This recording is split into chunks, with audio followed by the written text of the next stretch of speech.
Ever wondered what it feels like to wake up not as Caesar, but as a nobody?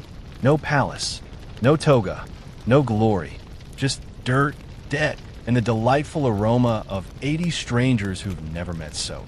Okay, brace yourself. Tonight, you're not playing history's hero. You're just Aurelius, age 26, broke, itchy, and surviving in the lower decks of ancient Rome. Let's begin. You wake up on what can barely be called mattress, more like a flattened sack of straw that smells like boiled feet. There's no bed frame, no sheets, just burlap and regret. It's still dark outside, but someone in the apartment above you already dropped a chamber pot. You hear it hit the stones below. That's your alarm clock. Your room? Think medieval shoebox. A single candle stub flickers on the wall, revealing cracked plaster and a pigeon staring at you through a hole in the bricks. That's your window. It lets in air, soot, and sometimes angry cats. There's no kitchen, no plumbing, and no privacy. Your only furniture is a broken stool and a ceramic cup that may or may not be clean. The building you live in, an insula, leans like a drunk sailor. For floors of pure chaos, stacked by wealth, or lack of it. You're on the 3rd floor, which means you're not poor enough to be sleeping in alleys, but you're still in range of collapsing ceilings. You hear your neighbors, all of them. One's coughing, one's praying, one couple is not arguing. You get the idea. Your blanket's damp, your hair's matted, and your first mission of the day? Not glory, not philosophy, just not peeing yourself. You grab the chamber pot from the corner, your trusted, disgusting companion, and begin the descent. The staircase is narrower than your ex's heart. No railing, just splinters, rot, and hope. You move slow, stepping around buckets, bodies, and one suspicious-looking rat. At the bottom, you dump the contents into a street trench, watching it join Rome's fragrant morning stew of waste, wine, and tears. Now you're off to the latrina, Rome's communal bathroom. Let's set the scene. A cold stone bench with a dozen holes in it. Beneath, a shallow gutter of gray water. You don't get a stall. You don't get a door. You get a sponge on a stick dipped in vinegar. Yes, it's communal. And no, nobody looks away. Men talk politics while squatting. Someone's eating olives next to you. You pretend not to see him chew. You pray the vinegar works. And if you're lucky, you make it out without catching an eye infection or a new existential crisis. Hand washing? Cute. There's a bucket of water near the exit, but it looks like it's been reused since the Punic Wars. You shuffle back out onto the street, lighter but emotionally scarred.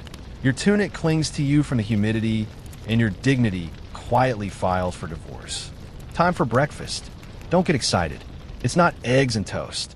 It's not even a bagel. Today's spread, dry, cracked barley bread and a clay cup of wine so diluted it may as well be grape-scented disappointment. No butter, no meat, no joy.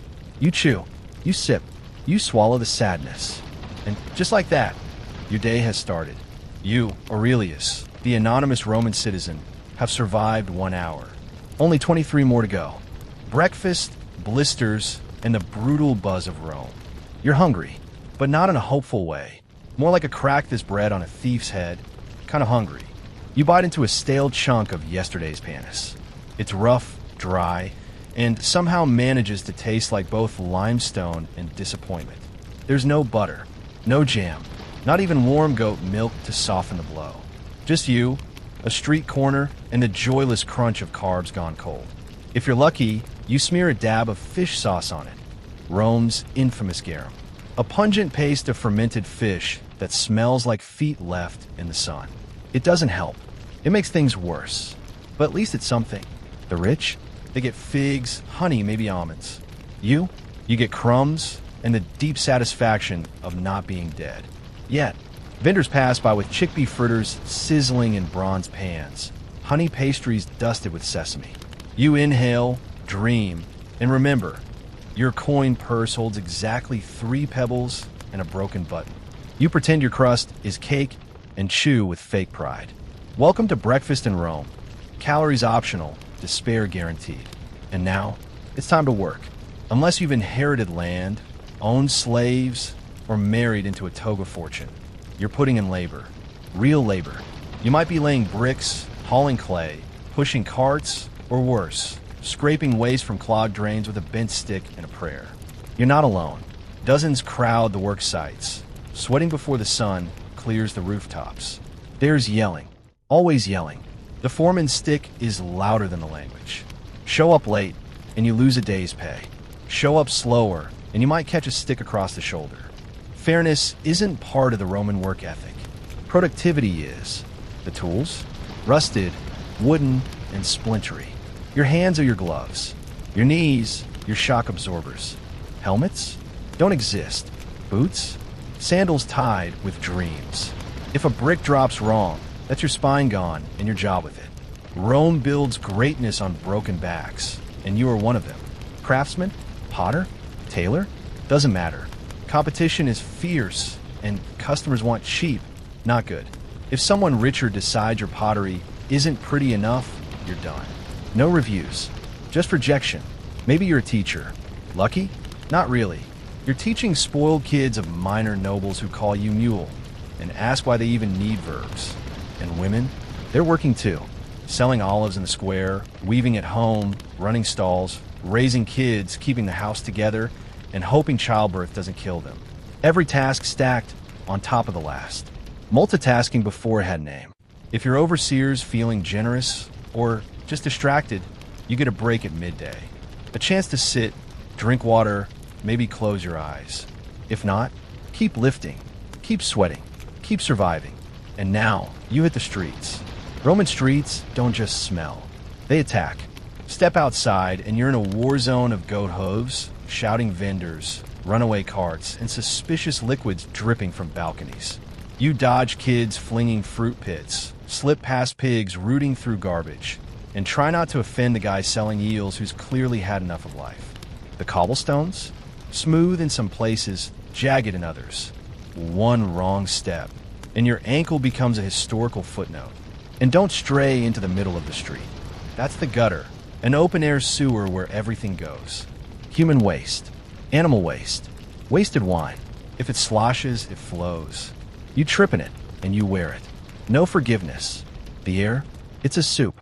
Smoke from ovens, incense from shrines, rotting food, and the low tang of unwashed armpit. Add in brass music from a senator's parade and the screech of parrots sold in cages. And your ears are under siege too. And then the water.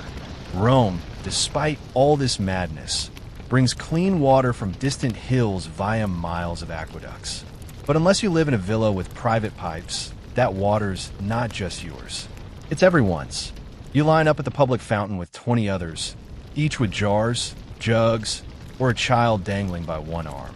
You rinse your face while someone next to you is washing their feet. Maybe a dog jumps in. Maybe a vendor dunks his fruit. You don't ask questions. You just drink fast, splash your head, and try not to taste whatever came before. Public baths, pain, and the dinner you didn't ask for. So, you're covered in sweat, dust, and something you really hope is just olive oil. Time to get clean. Or, well, cleanerish. Your best bet? The local thermi. Rome's public bathhouses. Open to all, sort of. They're big, busy, and about as private as a toga malfunction. But hey, warm water, right? You step in. Instantly, you're greeted by a dozen men lounging like bored walruses. There's noise. There's steam. There's body hair. Lots of it. The water? It's shared. Let's just say this isn't a spa. It's a human soup. The same liquid that just soaked a guy scrubbing under his armpits is now drifting toward your face. There's no soap, no chlorine, just the faint scent of old sweat and ancient ambition. Over in the corner, a man is enthusiastically flossing his teeth with a stick while arguing politics. Someone offers you socks. You don't know why. You try to relax, but you can't help wondering how many centuries of skin cells this bath has absorbed. You leave wetter, yes. Cleaner? Emotionally, no. Now, you might be thinking, at least the Romans had plumbing. True, they were plumbing geniuses. Water flowed through aqueducts into fountains, homes, and even toilets. But, and this is a fun little historical oops, they used lead pipes. Like actual lead. And for centuries, nobody thought that was a problem. Symptoms? Fatigue, infertility, sudden madness. which sounds like the average Roman Tuesday, honestly. Water in the poorer districts? Questionable. Contaminated with latrine runoff, market grime, and whatever fell off the roof during a pigeon brawl. That's why most people, including kids, drank wine. Not the good stuff. Watered down, vinegar sour wine that buzz your brain just enough to forget your neighbor sneezed directly into the public fountain. And then there's pain. In Rome, pain isn't an interruption, it's background noise. Stub your toe? Tough. No ice. No ibuprofen. Just grit your teeth and try not to limp near a hungry dog. Break a bone, wrap it in yesterday's laundry, and pray to whichever god isn't busy. Splinter? Infection. Infection? Game over. You might seek out a healer if you're feeling brave. And that brings us to Roman medicine. Imagine a doctor with a beard, a blade, and the confidence of a man who's never said, "I'm not sure." He believes in humors. No, not jokes, bodily fluids. Blood, phlegm, yellow bile, and black bile. If one's out of balance, time to bleed you. Migraines, sadness, bad vibes. Everything gets solved with leeches or a very sharp knife. Feeling anxious? Let's slice your arm open. Upset stomach? Maybe a laxative made of donkey ash and mashed beetles will help. Surgery? Oh yes, they had tools. Bone saws, forceps, drills, anesthesia. That's what wooden sticks between your teeth were for. Infection was more common than recovery. They'd rinse wounds with vinegar or wine, because if you're going to suffer, might as well smell like salad dressing. Sometimes, if the bleeding didn't help, you'd be sent to a temple to sleep beside a statue and wait for a healing dream. If the gods liked you, maybe you'd wake up feeling better. If not, you became someone else's omen. Eventually, evening hits. Your body aches. Your soul is cracked. And your stomach? Empty. Time for dinner. Except this isn't pasta night. This is Roman survival food. No tomatoes. No cheese. No garlic bread. No pizza. No chocolate. Not even potatoes. You're handed a bowl of pulse. It's a porridge made from spelt, beans, or lentils. Texture, wet sand. Flavor, emotional damage. Occasionally, there's an herb. Rarely, there's meat. Unless you caught it yourself or bribed someone who did, protein isn't on the menu. You chew, slowly, regretfully. You make peace with your dinner and stare into the bowl like it's going to give you life advice. Some nights, if the market's been good, there's boiled vegetables. Maybe figs. Maybe nuts. If you're truly blessed, you get a crust of bread and a smear of olive paste. Then you go to bed. If you're lucky, your ceiling doesn't collapse. If you're really lucky, your neighbor isn't arguing with his wife again. And that's life. No comfort, no luxury, just survival in sandals. The Roman commute, night fears, and living with death. Dinner's done. Well, you've technically eaten. A bowl of bland porridge, maybe a roasted onion if you're lucky, and one bite of bread hard enough to file down your teeth. Now comes the final act of your Roman day, the journey back to your insula. The streets have changed since morning. Not quieter, just darker, louder in a different way. The kind of chaos that hums under the surface. There are no streetlights, no glow from shop windows, just flickering torches casting shadows that move in ways shadows shouldn't. You grip your sandals a little tighter. Not that it helps. They're one gust of wind away from retirement. The roads, once just dirty, now feel like an obstacle course designed by someone with a grudge against knees. Uneven cobblestones, puddles that aren't water, alley cats fighting like gladiators. It's a miracle you haven't rolled an ankle yet. And remember, nighttime is when the big carts roll in.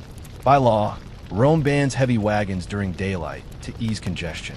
So at night, they thunder through the streets like metal rhinos in a foot race. You hear the wooden wheels clattering behind you before you see them, and by then, you've either jumped aside or become part of the road. Thieves lurk in shadows. Some are subtle, a hand brushing your pouch. Others, not so much. A blade in the ribs, a demand for your coins, or worse, a drunk soldier looking for someone to take his bad day out on. If you're smart, you travel in groups. If you're unlucky, your group just scattered because one of them spotted a patrician's pet panther loose again. Finally, after avoiding carts, thieves, animals, and spontaneous street theater, you reach home. You climb the stairs.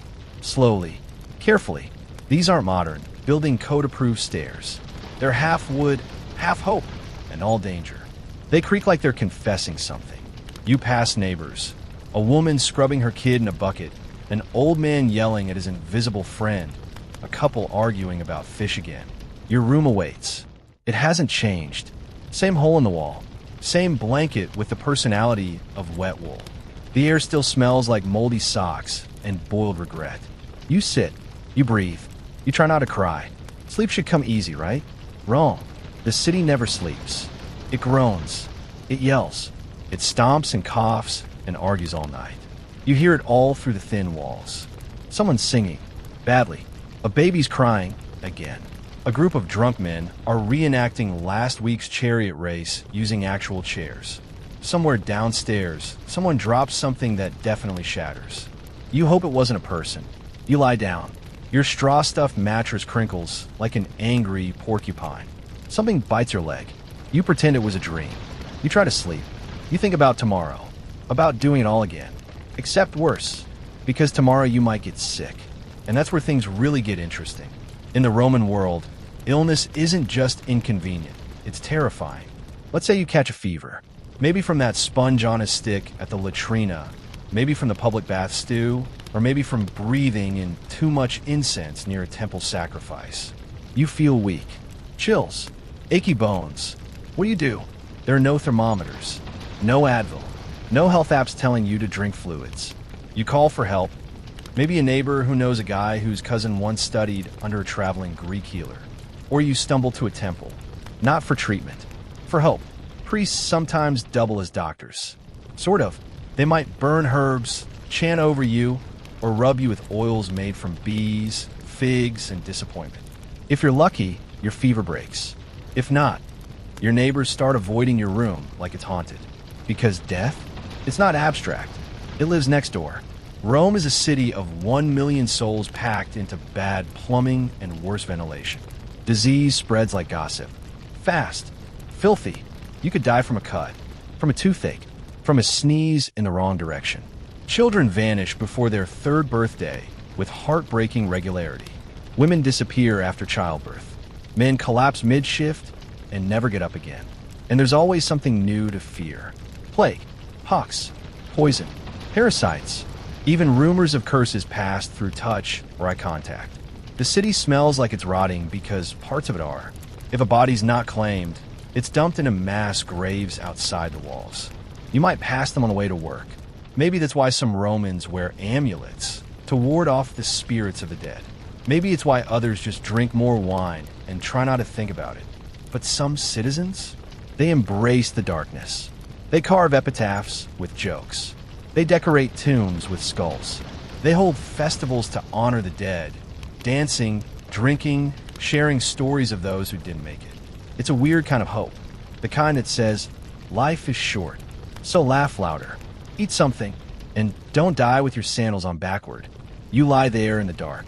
You think about the noise, the pain, the hunger, the fear, and, weirdly, the aliveness of it all. Because even in the filth, Rome pulses with energy. People hustle, barter, fall in love, betray friends, chase dreams, raise children, throw parties, lose everything, and still keep going. You fall asleep eventually, not comfortably, but deeply. And in the morning, you wake up to the same yelling chickens and crying babies. And you do it all over again. Because you're not Caesar. You're just you. And that's still enough. Nightfall in Rome, and why you'd never survive it twice. The Roman sun dips below the horizon in a smear of orange and rust. And for one foolish second, you think it's over. That maybe now, after all you've survived, you can close your eyes and breathe. But night in Rome? It's not calm. It's not peace. It's a different kind of war. A quieter, darker, more dangerous one. The alleys twist tighter at night. The air thickens. The chaos doesn't disappear, it shifts. From noisy and messy to sharp-edged and cruel. Let's start with the obvious, light. There isn't any. Not unless you're wealthy enough to burn oil lamps without worrying about the cost. Most people aren't. You move through the city guided by moonlight, memory, and pure instinct. You trip? No one helps. They just check if your shoes fit. Rome's official night guards, the vigiles, are supposed to keep order. They're firefighters, patrolmen, peacekeepers. But mostly, they're just underpaid guys with torches and empty threats. Some try. Most take bribes. All are stretched thinner than a beggar's sandal strap.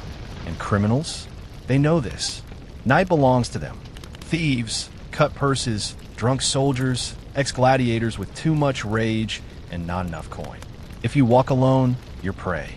Doesn't matter if you're fast, loud, or carrying a kitchen knife. Someone's faster, louder, and better armed. And if it's not a dagger in your side, it's a spark in your ceiling. Fire. The Roman nightmare. Your beloved insula, that rickety, wooden, cough-scented apartment block, is basically a bonfire waiting for an excuse. Cooking at night is illegal, but rules don't stop hunger. One overturned lamp, one forgotten ember, and it's all ash. No fire alarms.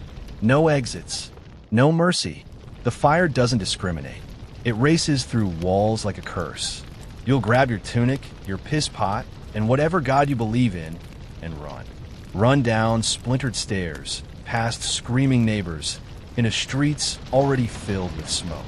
And that's if the stairs hold. You think that's it? Try sleeping through it. Rome never sleeps. It doesn't even pretend to.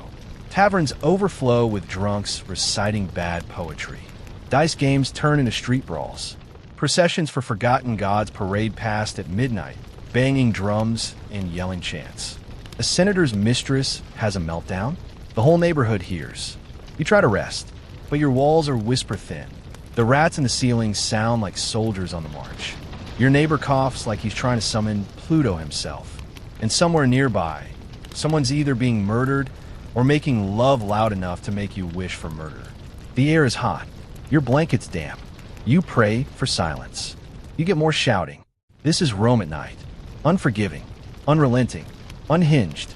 And when dawn finally cracks through your pigeon-sized window, you do it all again. Because that's the thing. In just one day, you've survived everything Rome could throw at you. You've braved streets full of sewage, elbowed your way through public latrines, and choked down wine-tainted porridge. You've seen blood in the sand, sweat on every surface, and dignity crushed beneath sandals.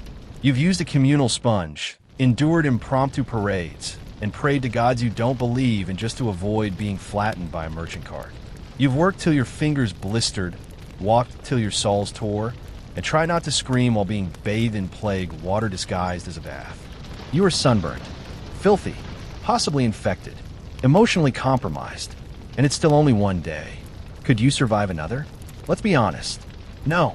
Most modern humans, armed with GPS, protein bars, and fully functioning soap, will be begging for their phone charger and iced coffee before lunch. You'd fold the second someone handed you dried lentils and called it a feast. By the time you got lost between the vomit-slick roads and the wine-soaked poetry night, you'd be trading your dignity for a pair of sneakers and a bed with memory foam. But here's the maddening, miraculous part. The Romans did it. For centuries, they lived it. They breathed it. They built it. From this chaotic, disease-ridden, dangerously beautiful mess came things that outlasted empires. Rome wasn't just blood and bricks. It was structure. It was aqueducts that still function, concrete that still holds, laws that became the skeleton of Western justice, language that shaped the tongues we speak today, architecture that echoes in every government building you've ever walked past.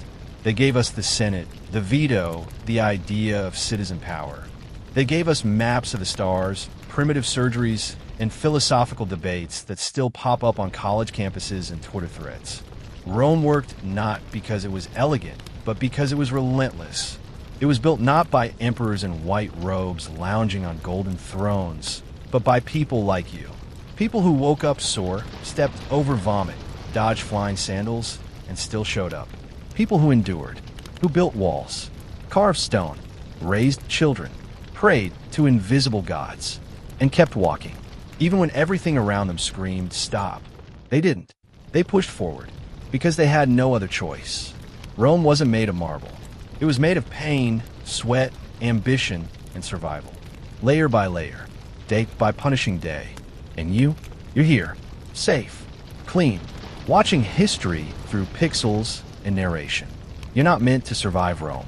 You're meant to understand it, to respect the fact that a million tired souls pushed through disease, fire, betrayal, and bad fish sauce. So one day someone could sit on a couch, drink kombucha, and say, wow, that was intense.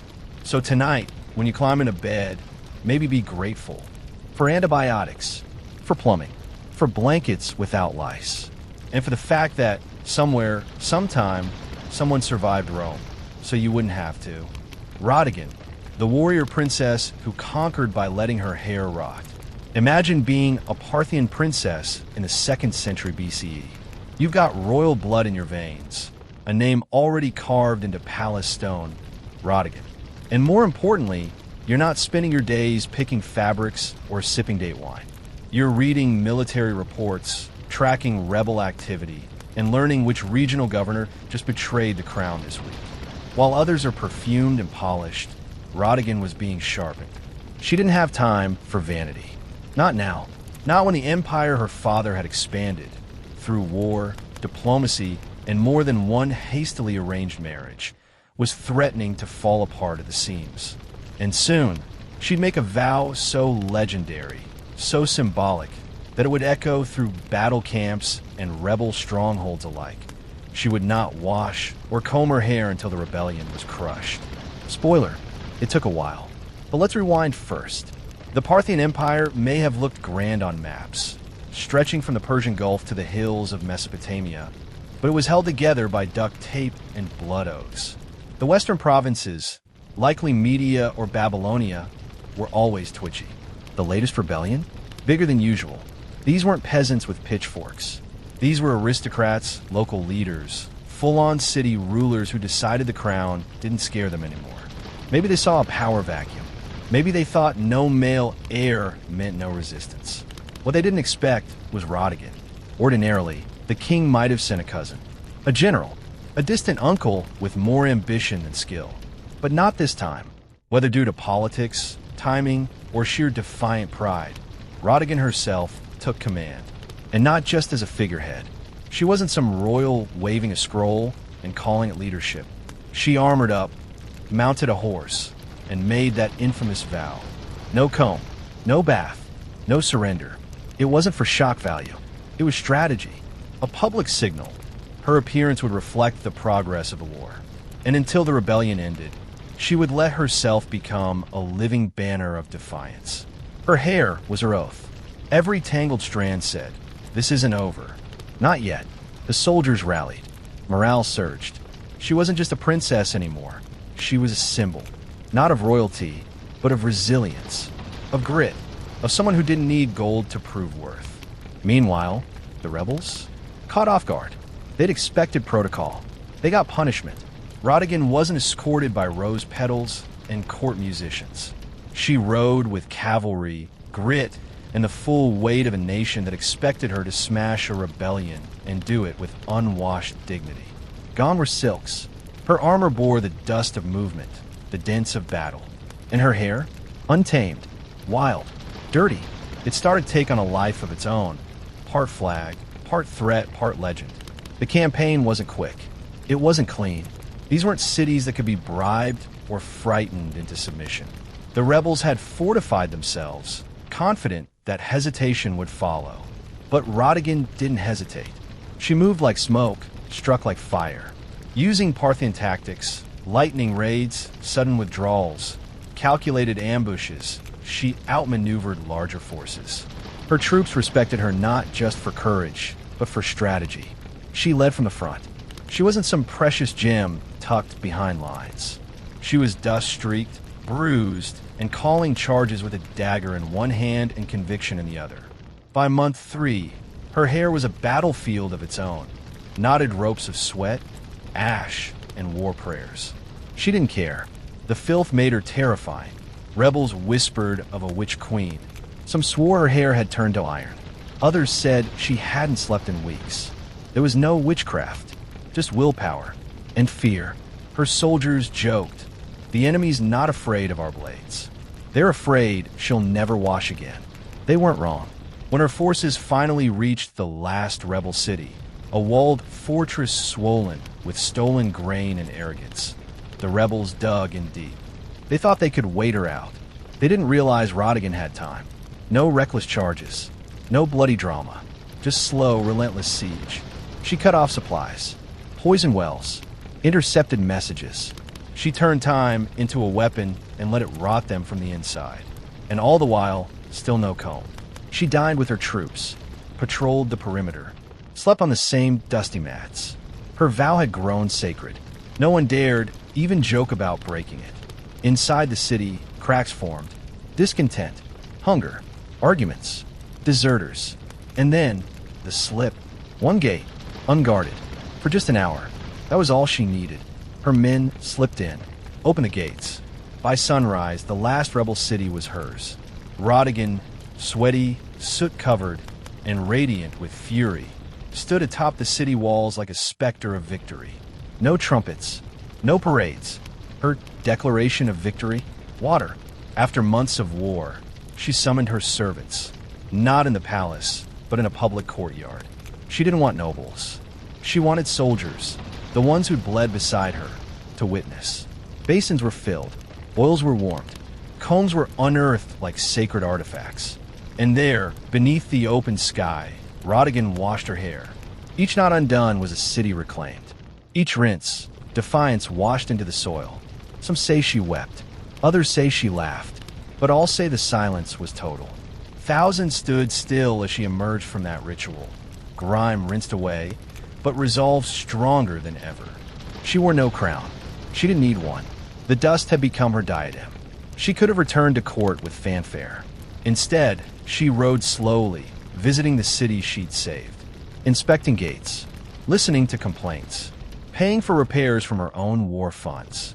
She didn't just celebrate victory, she secured it. And everywhere she went, people didn't kneel. They stared, not at royalty, at something rarer, a leader who stayed. By the time she reached the capital, the legend had already outrun her. Scribes scrambled to write it down. Artists argued whether to depict her as fierce or divine. Ministers whispered in corners, unsure what to do with a woman more admired than most kings. Should she marry? Be sent east to govern? Silenced? Rodigon didn't care. She had proven her point. Her throne had been a saddle. Her crown, the battlefield. Her loyalty? Earned. Not with decree. With dirt. With pain. With presence. She didn't seek power, but power bent to her anyway. And in the months that followed, she became more than a story, more than a symbol.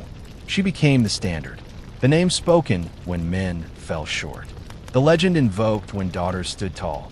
Rodigon, the unwashed, the unstoppable, the princess who turned filth into a flag and won an empire by letting her hair speak for her. Rodigon's last move and the wind that carried her legacy. She had turned her vow into policy, her filth into folklore, and now she turned silence into strategy. Rodigon didn't boast. She didn't posture. She simply didn't speak, not out of uncertainty, but because she understood the power of restraint. After years of war, she stood still. No marching, no shouting, no blood. And that stillness unnerved everyone. Because what does a woman who conquered without a crown do next? Some say she herself didn't know, but her silence became its own kind of language. Ministers froze mid-sentence under her gaze. Generals delayed plans, waiting for her to nod or not. Her silence wasn't absence. It was pressure. She walked the marble corridors like a myth come to life.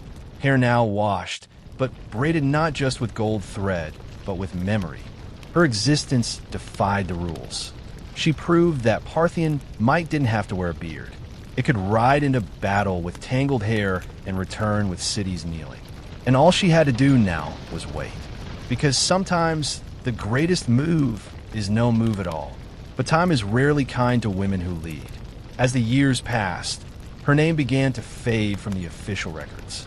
The same scribes who once scrambled to document her now turned their ink toward kings and lineages more obedient. Her silence, once a weapon, became an excuse to erase her. There was no mausoleum, no golden verse, no state poem to preserve her deeds. But legend doesn't need permission. In the dusty provinces where she'd marched, the people remembered. In alleyways, temples, and fields, her name was not spoken as a fairy tale. It was a warning, a symbol. Soldiers recited her tactics like gospel. Mothers told daughters about the woman who didn't wait to be rescued. And rebels? They still whispered that one day she'd ride again. Hair wild, eyes unyielding, covered in dust and vengeance. Rodigon broke every rule her world set for her, and still, she won. She didn't decorate the court. She didn't paint birds or play the harp. She burned through history like a comet and vanished just as fast. What became of her? Some say she retired into peace, far from palace walls. Others claim she stayed behind the scenes, guiding policy from the shadows. A few romantics even believe she rode out one last time, to settle a border conflict and never return. No confirmation, no denial, but one truth remains. She ruled where it mattered most, in the hearts of the people. She didn't wear a crown. She wore scars. She didn't sign decrees. She kept her vow, and in doing so, she redefined what leadership looked like. Her hair, once a symbol of stubborn filth, became a symbol of unshakable purpose. Her silence, once unsettling, became an echo that outlasted marble. Rodigon wasn't remembered by kings. She was remembered by the dust. Because you don't need a statue to be eternal. You just need to keep your vow and win. Wind faced before Tomyris faced an empire. She was just a daughter of the wind. Before kings trembled at her name. Before empires burned for underestimating her. Tomyris was simply a daughter of the wind. She was born into the raw, open steppe, where the sky never ends and the ground teaches you to survive or be swallowed. This was the world of the Massagetae, nomadic horse archers who didn't build cities but lived as spirits of the plains. Their law was honor, their defense the bow, their religion the sun and sky. No marble, no temples, but pride? More than enough. We don't know many details of Tomyris' childhood, but we can guess. She learned to ride before she could walk, to shoot before she could speak. In this world, girls weren't hidden or hushed. They rode beside warriors, trained beside brothers. They bled to lead, and Tomyris bled. Her people buried their dead with weapons in case the afterlife needed defense. And for every sunrise, there was a threat. If you saw enemies on the horizon, you didn't pray. You knocked an arrow. Tomyris' rise to power likely came after the death of her husband, a tribal leader before her. But when the moment came, she didn't inherit. She seized. She didn't rule as a widow. She ruled as Shahat, the steppe's checkmate, a war queen in bronze and leather who spoke with arrows and strategy. She didn't wait to be heard. She commanded, and kings listened, or they suffered. And far to the south, one king was watching. His name, Cyrus the Great, founder of the Achaemenid Empire, builder of Babylon and conqueror of Lydia. He had cities that echoed in 7 languages, gold from 100 lands, and armies that rolled like thunder. But Cyrus wasn't done. He looked north and saw not an empire, but a challenge. The Massagetae, land without walls, people without kings. But also, a woman on a horse, wearing armor and commanding loyalty. To Cyrus, Tomyris was a threat wrapped in potential. She wasn't rich in coin, but she ruled the frontier. And for a builder of empires, the frontier must fall. The wind howled across the steppe, and in it rode a woman who was not yet a legend, but soon would be. Her name was Tomyris, daughter of warriors, master of the plains, and the storm Cyrus was about to meet. The queen who made empires bleed. Resources, trade routes, prestige. But more than anything, the Massagetae had something no empire could afford to ignore. Pride. And pride, in Cyrus's eyes, could be bent or broken. Cyrus the Great, emperor of Persia, conqueror of kingdoms, wasn't just a master of war. He was a tactician of diplomacy, a believer in bending threats with words before breaking them with steel. And so, he tried the old royal trick kings had used for centuries to disarm rivals without a single drop of blood. He proposed marriage. According to ancient sources, most famously Herodotus, Cyrus sent envoys to Tomyris, offering an alliance through matrimony. On paper, it was a dazzling union. The most powerful king in the known world and the warrior queen of the untamed north. But Tomyris wasn't fooled. She saw the offer for what it was. Not a union, but a takeover. A veiled attempt to absorb her people. Without a siege, without a battle, without resistance. She refused, and that rejection echoed through the marble halls of Persepolis like a slap. With diplomacy rejected, Cyrus turned to his favorite language, war. He ordered his legions to cross the Araxes River, the ancient boundary that separated the Achaemenid Empire from the land of the Massagetae. He would take by force what Tomyris refused to give in peace. But Tomyris was already preparing. She knew the land. She knew how her warriors fought, from horseback, wild and swift, wielding bows like vipers. And more than anything, she knew this wasn't just a territorial grab. This was personal. Cyrus wasn't just coming for land. He was coming to silence a woman who dared to say no. He had no idea what fury he had just awakened. The trap, Cyrus the Great, master strategist, empire builder, conqueror of Babylon, Lydia, and nearly the known world, believed he could outwit her. He had crushed kings, sacked cities, and forged alliances that spanned continents. To him, the Massagetae were little more than wild nomads with horses, arrows, and no real cities to defend. But he underestimated the woman he challenged. After rejecting the marriage proposal, Tomyris had sent a clear message. Cross the Araxes, and you will regret it. Cyrus crossed anyway, building a bridge of boats to carry his army into Massagetae territory. He thought he had the upper hand, but Tomyris pulled her forces back, retreating into the vast plains. Not fleeing baiting, Cyrus found an abandoned enemy camp, stocked with food and wine. Plenty of wine, a rarity among the nomadic tribes. A luxury, a trap. Cyrus took it. Confident in victory, he left a division of his army behind, under the command of General Harpagus, to hold the camp. But that night, Tomyris returned, under cover of darkness and wind. Her warriors fell upon the drunken, unsuspecting Persians with fury and precision. The battle was short, brutal, unrelenting, and among the Persian casualties was Spargopizes, Tomyris' son. Some say he was taken alive and, in shame, begged for death and took his own life. Others claim he fell in combat, a commander to the end. But all accounts agree. When word reached Tomyris, something inside her snapped and then hardened. Her grief was volcanic. Her rage became legend. She sent another message to Cyrus. This time, not a warning. A vow. You are gluttonous for blood, she wrote.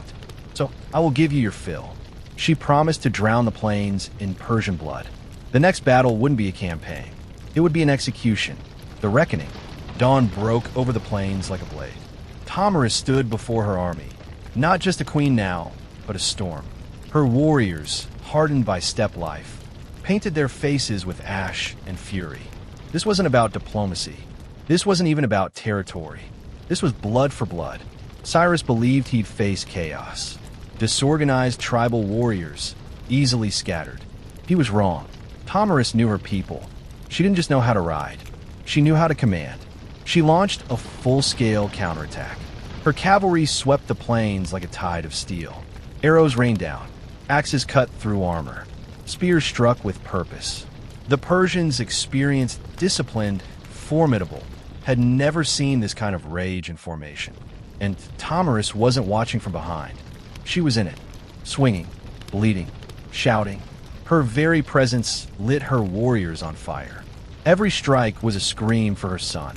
Every charge was the echo of her vow. Cyrus tried to rally. He tried to hold the line, but the line shattered. His army broke. Some died where they stood. Others ran, scattering into the steppe, only to be hunted down. And Cyrus, the man who built an empire, fell. Whether slain by a warrior's hand or captured and executed, no one knows for certain. But he died, and he died on her terms. The aftermath. What came next was brutal, poetic, and unforgettable. According to Herodotus, Tomyris found Cyrus's body. She ordered his head severed, and then, In a final act of symbolic vengeance, she dropped it into a wineskin filled with blood. "Drink your fill," she said, "of the blood you thirsted for." Fact? Legend? A mix of both? It didn't matter. The message was eternal. Tomyris would not be conquered. The Persians tried to downplay the loss, but they couldn't hide the death of their king. Cyrus's body was eventually returned and buried with honor in Massagetae, the royal tombs. But the stain of his death, of his defeat, lingered. To Tomyris and her people, the victory was more than revenge. It was a declaration. They had defended their land, not with palaces, not with walls, but with spirit, with dignity, with blood. And then she vanished. No records survive of her final years. No grand mausoleum. No chronicles written by her hand. It's as if, having made her mark, she let the wind carry her away, like the spirit of the steppe she always was. The Ghost Queen. Historians try to fill the silence. Poets reshaped her tale. Painters imagined her wild and victorious, standing over the corpse of Cyrus. In every age, she became what people needed. A mother in mourning, a queen with iron will, a warrior unbound by gender or empire. To the Persians, her name was a bruise that never healed.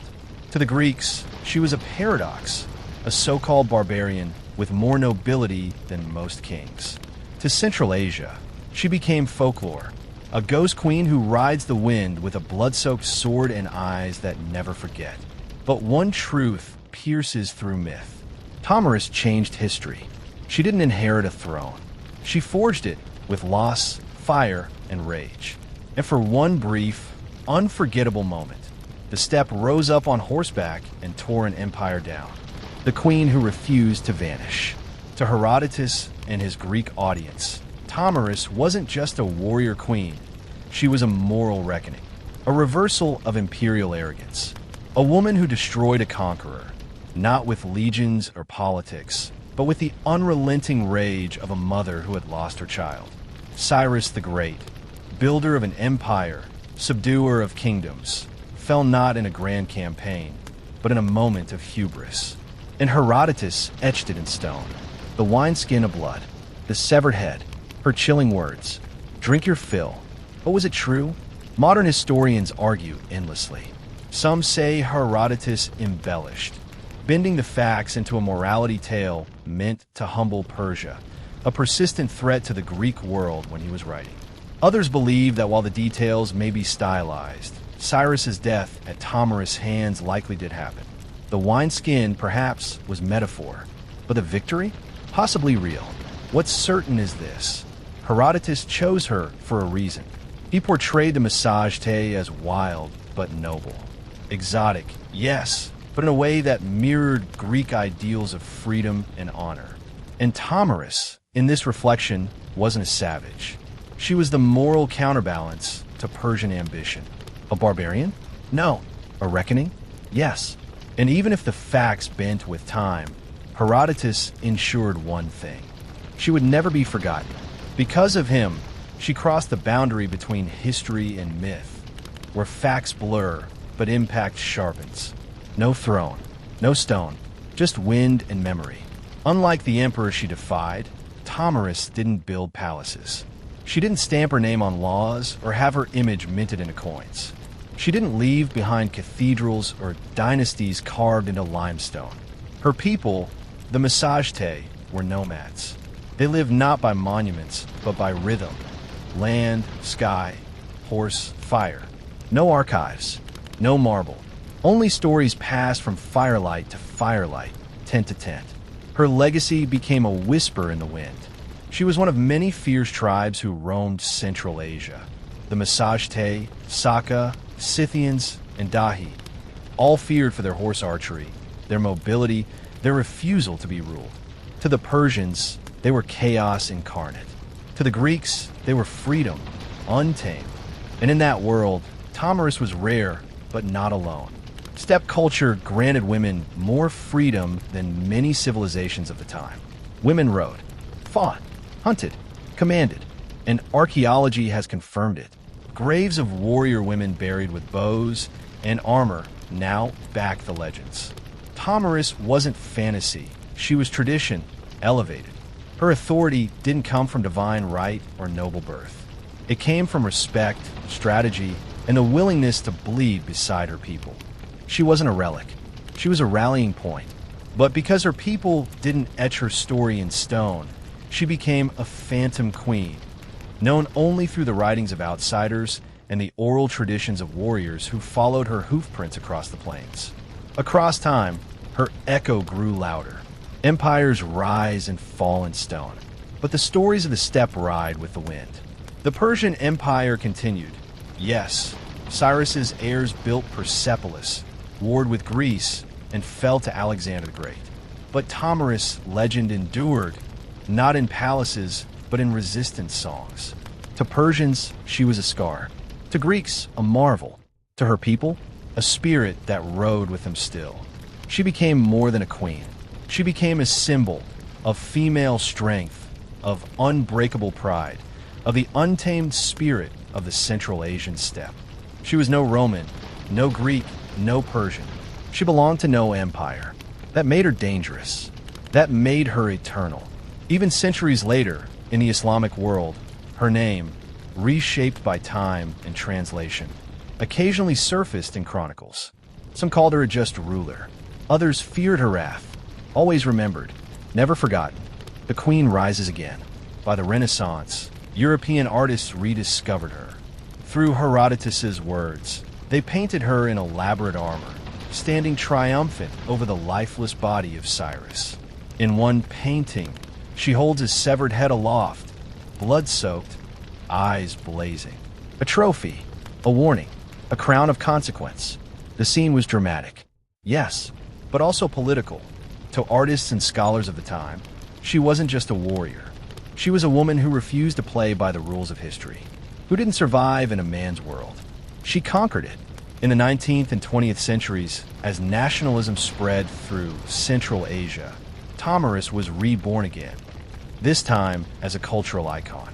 In Kazakhstan, in Uzbekistan, in Turkmenistan, she became a mother of nations, proof that before Islam, before Soviet rule, their ancestors were fierce, proud, and led by women.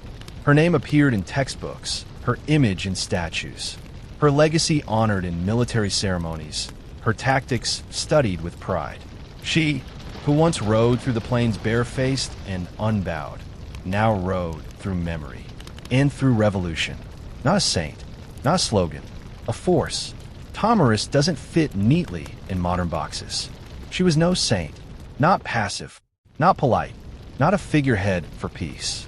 She was brutal when needed, tender when earned, and unapologetically powerful. She didn't crave recognition, she seized it. Didn't beg for justice, she made it bleed. History often favors kings who build cities, who codify laws, who leave their faces carved into rock. Tomyris did none of that, and yet her name still lives. Not because she ruled an empire, but because she refused to be erased. She stands today as a contradiction to how women are remembered. Not as helpmates, not as victims, but as forces. She didn't ride behind a king. She rode against one, and still she rides.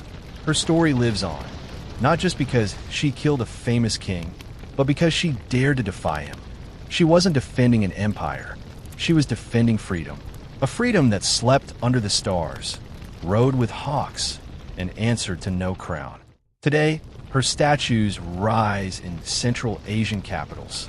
Her name adorns coins, textbooks, and the hearts of those who remember. To the modern world, she's a beacon, not just for women, not just for nomads, but for anyone who ever refused to kneel. She taught us that dignity is not given, it's taken. That sometimes leadership looks like a grieving mother with a blade, and that sometimes a head in a wineskin can say more than 100 treaties. Empires fall, statues crumble, but legends ride, and somewhere, across the whispering plains of time, a queen still gallops, unbroken, undefeated, and utterly unforgettable. The hive and the crown, beekeeping in the ancient world. By 2400 BC, long before modern apiculture, honey wasn't just harvested, it was revered, On the sun-baked walls of Saqqara's necropolises, ancient Egyptian artisans etched the earliest known records of beekeeping. These weren't idle murals. They were manuals of sacred practice, revealing how honey transcended agriculture. It became medicine, myth, economy, and afterlife ritual. Egyptians used horizontal clay tube hives, laid on their sides and stacked in tidy rows. Forget wooden boxes. These resembled terracotta drain pipes, engineered for function and mobility. As the Nile's floodwaters receded and wildflowers bloomed, hives were relocated up and down the riverbanks to follow the nectar flow. This early form of transhumance apiculture was remarkably advanced, almost like a Bronze Age GPS for bees. To calm their hives before harvesting, Egyptian beekeepers blew smoke through stone or clay tubes. Without suits, veils, or gloves, they relied on timing, instinct, and sheer nerve. They gently removed combs and gathered honey, not just for food, but for medicine, mummification, and sacred rites. Honey wasn't a sweetener. It was a gift from the gods. According to myth, bees were born from the tears of Ra, the sun god, as they struck earth. That wasn't metaphor. It was theology. Bees were seen as messengers between mortals and the divine. Honey was offered in temples, poured into tombs, and used in religious ceremonies. It even held economic weight, used as currency, traded like oil or grain. Medicine? Honey featured in over 500 ancient remedies, documented in papyri. Mixed with herbs, wine, or milk, it treated wounds, infections, even gastrointestinal ailments. Egyptians may not have known about antibacterial enzymes, but they knew it worked. Beeswax was equally prized for cosmetics, embalming, and writing tablets. To the ancient Egyptian, the hive was not just a farm. It was a sacred system, humming beneath the gaze of humans and gods alike. Babylonian order, honey, and the law. While Egypt sanctified bees, Mesopotamia systematized them. The cradle of civilization didn't just birth cities and cuneiform, it birthed regulations. Here, beekeeping was a legal, economic, and moral enterprise. Unlike Egypt, Mesopotamian beekeeping wasn't etched in stone reliefs. It lived in clay tablets and legal codes. References to neens, bee gardens, or apiaries appear in Sumerian, Akkadian, and Babylonian texts. These apiaries were often tied to temples or palaces, indicating elite control. Honey and beeswax were used for food, offerings, medicine, and losing a hive meant losing capital. The most compelling evidence lies in the Code of Hammurabi, circa 1754 BC. While known for its infamous eye for an eye clauses, a few lines address bee disputes. If your bees swarmed onto a neighbor's land and caused damage, you were liable. If someone stole honey, restitution had to be made, sometimes in silver or jars. In a world where most wealth was measured in grain, the fact that honey had legal protections speaks volumes. Mesopotamians didn't just harvest honey. They respected the system that produced it. Bees were tied to Ninit, the god of agriculture and war. Beeswax was used to seal legal documents and create ritual figurines.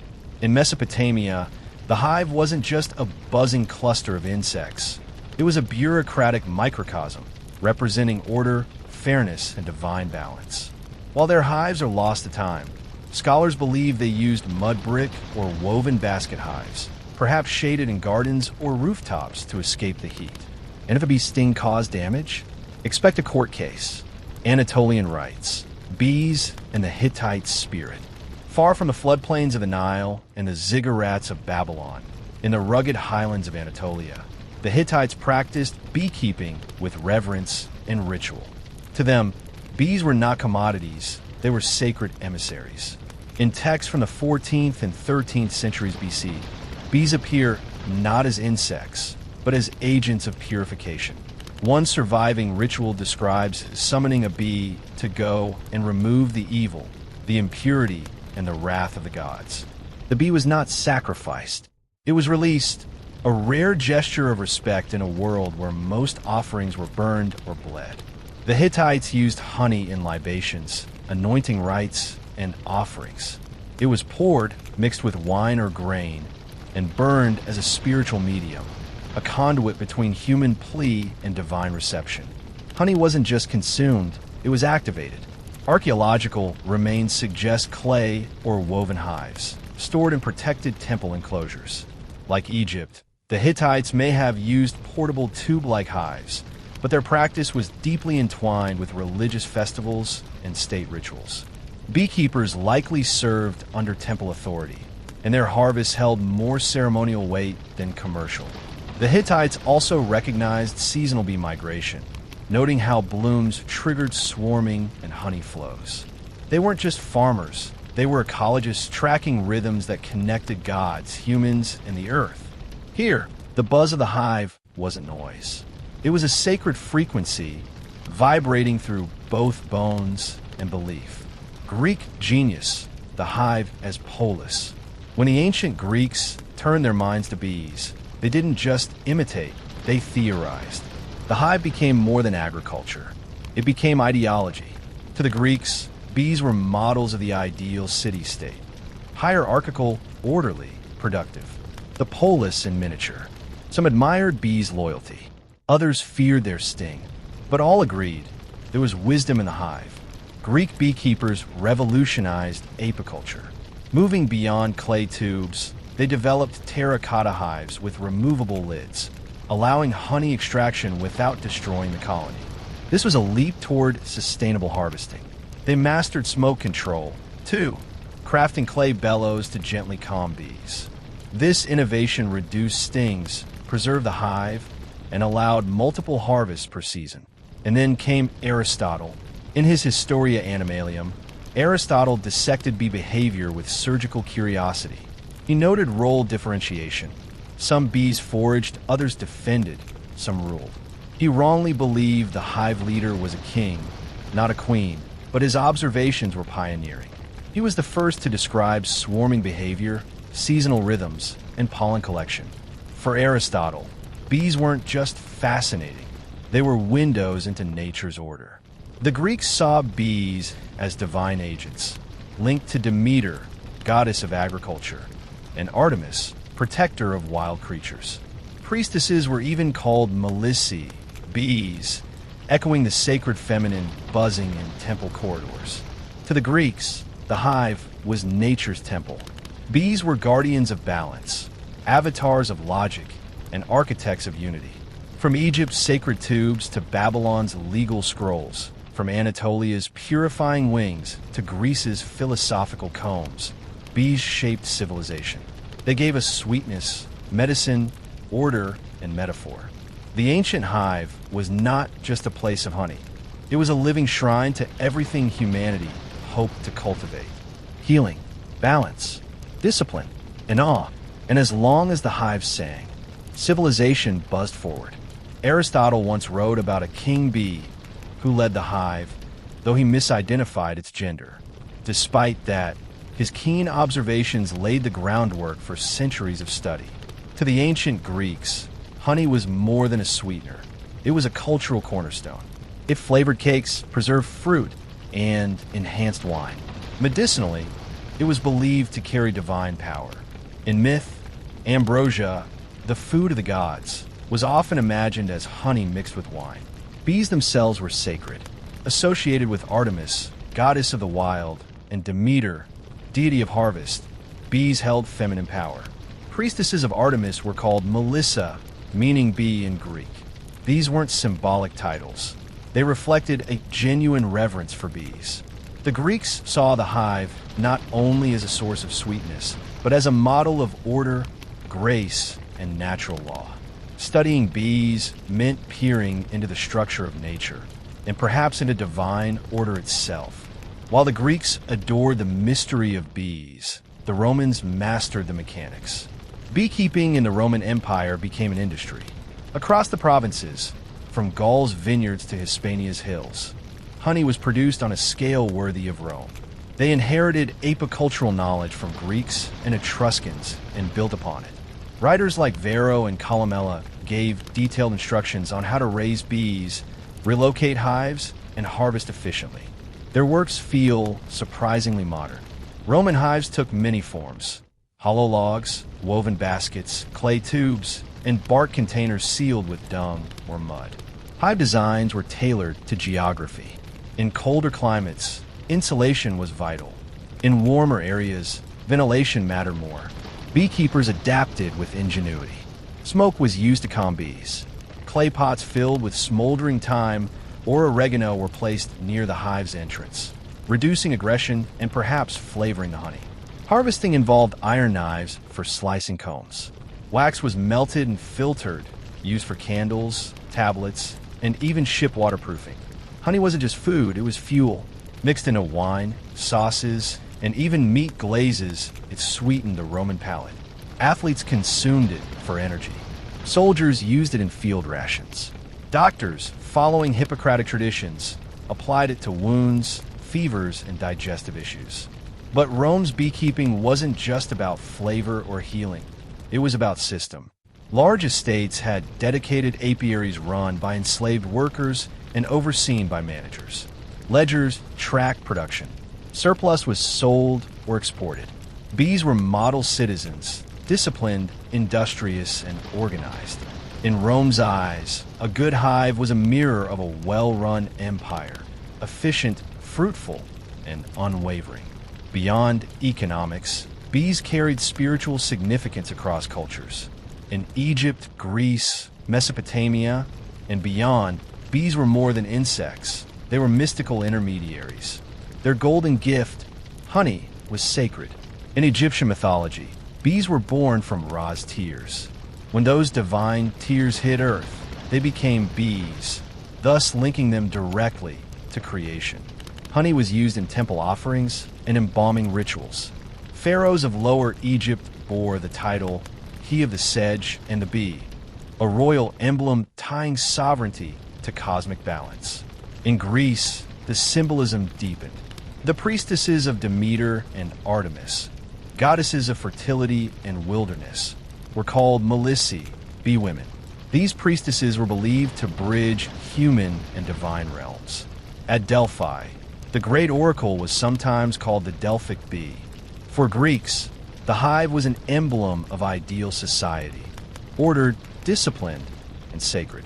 Bees also intrigued early Christians. The bee's ability to create without mating became a symbol of purity and chastity. Its resurrection, each spring, symbolized rebirth. In Stoic philosophy, bees embodied duty and communal service, small creatures working not for themselves, but the whole. In Mesopotamian magic, bees carried away sin. In Hittite rituals, a bee would be summoned to draw out impurity and released unharmed. It was a rare mercy in ancient rites, showing the deep respect afforded to this creature. Honey and beeswax were ritual tools, burned in fires, offered to deities, and used in protective amulets. They bridged physical and spiritual realms. The bee stung only in defense and gave life-sustaining gifts. That balance between power and peace made it revered. Yet bees were not just metaphors, they were medicine. Long before germ theory, people knew honey had healing power. It cleansed wounds, soothed coughs, and preserved the dead. Egyptian medical texts, like the Ebers Papyrus, circa 1550 BCE, list honey in hundreds of remedies. It was blended with milk, garlic, and herbs to treat eye infections, stomach pain, and skin conditions. Applied with resin or fat, it closed wounds and reduced inflammation. Though they didn't understand bacteria, ancient physicians knew honey sped healing. Greek doctors followed suit. Hippocrates prescribed honey for fatigue, ulcers, and lung issues. He made oxymel, a vinegar and honey tonic, to reduce fevers and mucus. Athletes drank honey water to restore strength faster than wine or plain water.